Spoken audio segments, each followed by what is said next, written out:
Bonjour, donc aujourd'hui nous allons aborder le thème des 5 erreurs que commettent la plupart des investisseurs donc, en venant acheter un bien immobilier sur la Riviera Maya.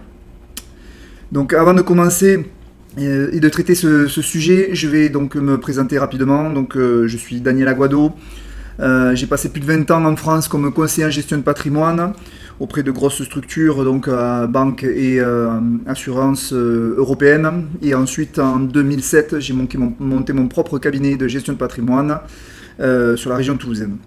Voilà. Donc avec mon épouse, donc, on a décidé de changer de vie, de s'expatrier. Et vous allez voir, c'est une des raisons également pour laquelle ça peut être pour vous très intéressant. Alors déjà, les erreurs sont des passages utiles dans la réussite. Toutes les personnes qui ont réussi, qui ont monté de grosses entreprises ou qui ont réussi dans leurs investissements sont toutes passées par des périodes d'erreurs. Voilà. Donc c'est un cheminement normal dans lequel on apprend de ses erreurs. On dit que c'est en forgeant qu'on devient forgeron. Donc, mais justement, nous, quand nous nous sommes expatriés avec mon épouse, on n'avait personne pour nous aider, nous accompagner. Donc, nous avons fait des investissements, nous sommes arrivés, nous avons fait des investissements et nous avons commis quelques petites erreurs. Alors, rien de grave, mais voilà, on a commis des erreurs sur le choix géographique de l'emplacement de nos investissements. On a commis des erreurs sur la typologie des biens auxquels on pensait. Donc, on avait des idées préconçues, des idées des schémas qui fonctionnaient très bien en France, mais qui n'étaient pas adaptés ici au Mexique, au marché, à la culture et aux besoins de la région, tout simplement. Donc maintenant, avec plus de 5 ans d'ancienneté ici, avec plusieurs investissements, des reventes, des achats et des reventes, nous avons l'expertise, la connaissance du secteur et nous allons accompagner, nous avons accompagné déjà plusieurs investisseurs internationaux, mais nous allons poursuivre et vous aider à gagner du temps et de l'argent et éviter de commettre des petites erreurs. Alors revenons au sujet d'aujourd'hui, donc quelles sont ces 5 erreurs que commettent la plupart des investisseurs qui arrivent ici sur la Riviera Maya. Donc, première erreur. La première erreur, c'est de croire que l'on sait avec ce qu'on a vu sur Internet, ce qu'on a lu sur Internet. On a reçu une publication sur Instagram, on a pris contact avec un promoteur, 2 promoteurs, et là vous avez des commerciaux de ces promoteurs qui essayent de vous vendre un produit et vont être focus sur leurs produits, sur leur gamme, et vont pas être objectifs. Voilà. Donc la première erreur, c'est celle-là, c'est de penser que l'on sait, que l'on connaît, et de suivre l'appel des sirènes. La deuxième erreur, qui est très très importante, c'est le lieu. Le lieu, donc là, Cancún, Playa del Carmen, Puerto Morelos, Puerto Venturas, Tulum, voilà, vous savez pas exactement, vous connaissez pas, vous avez entendu dire que c'était intéressant, mais encore que, il y a une différence énorme entre chacune de ces villes. C'est pas les mêmes besoins, c'est pas la même typologie de ville. Autre chose, les quartiers à l'intérieur, ils sont tous différents. Nous avons commis l'erreur de nous tromper de quartier et la cible n'était pas bonne, on n'était pas sur la bonne niche, on était mais à côté.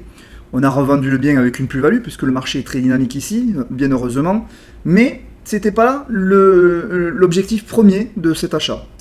L'objectif premier n'était pas de faire une plus-value, c'était de générer des revenus complémentaires, et on n'a pas optimisé ça parce qu'on a commis cette erreur du lieu. La troisième erreur, c'est de ne pas réfléchir à qui vous allez louer ce bien, à qui c'est destiné. Donc là, c'est quelque chose qu'il faut réfléchir en amont, analyser les besoins, encore une fois, du pays, de la zone, de la ville, du quartier, et ça, c'est très très important. Le quatrième point, c'est ne pas anticiper, la gestion. Qui va gérer ce bien? C'est très très important. J'ai fait une vidéo à ce sujet sur la gestion locative. Allez la voir. Je vous détaille, je vous explique. Je vous ai dit que nous, au début, en étant sur place, on avait voulu gérer nos biens. Je peux vous dire que c'est un sacré job et qu'il est préférable de se tourner vers des professionnels. Et là encore, il y a différentes qualités et différents types de gestion.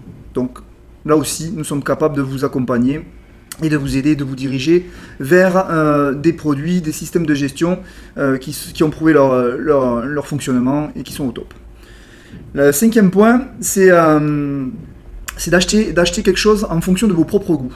Voilà, donc ça, malheureusement, on est confronté à chaque fois avec les personnes qui nous contactent à recadrer la recherche. Les personnes ont des idées, des a priori, des goûts, et ils ne sont pas forcément ce que recherchent les personnes qui viennent ici pour de la location. Donc là aussi, il va falloir éviter de suivre vos goûts. Donc en conclusion,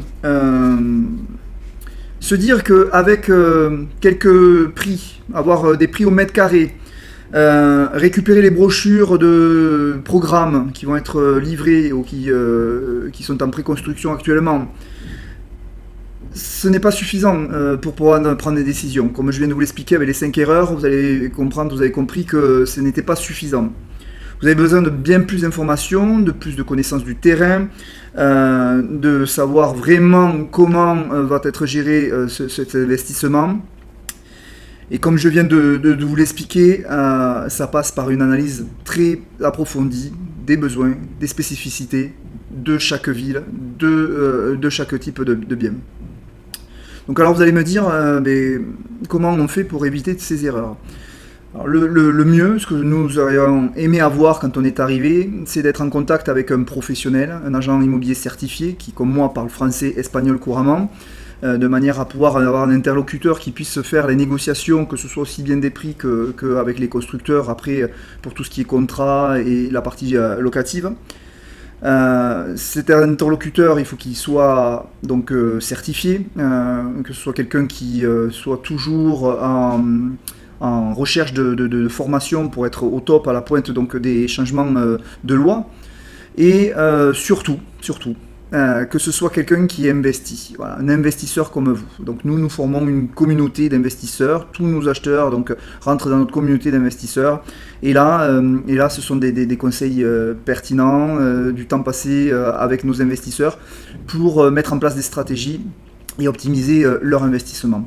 Donc ça, c'est très très important parce que malheureusement quelqu'un qui se dit soi-disant agent immobilier qui n'a même pas investi sur la région ne pourra pas vous apporter les mêmes qualités de conseil et sa pertinence d'analyse que quelqu'un qui a fait plusieurs investissements. Voilà, donc je me tiens à votre disposition. Bien évidemment, il y a d'autres personnes sur la Riviera Maya qui ont fait des investissements comme nous et qui sont qualifiés. Mais comme vous pouvez voir au travers de nos vidéos, nous avons une communauté grandissante d'investisseurs qui arrivent un peu partout dans le monde. Et donc, ce sera avec plaisir que nous vous accompagnerons avec mon épouse pour vous guider dans l'investissement ici sur la Riviera Maya. A très bientôt, je l'espère. N'oubliez pas de liker la vidéo, d'enregistrer pour pouvoir avoir donc régulièrement des alertes sur mes prochaines vidéos. Et je vous dis à très bientôt.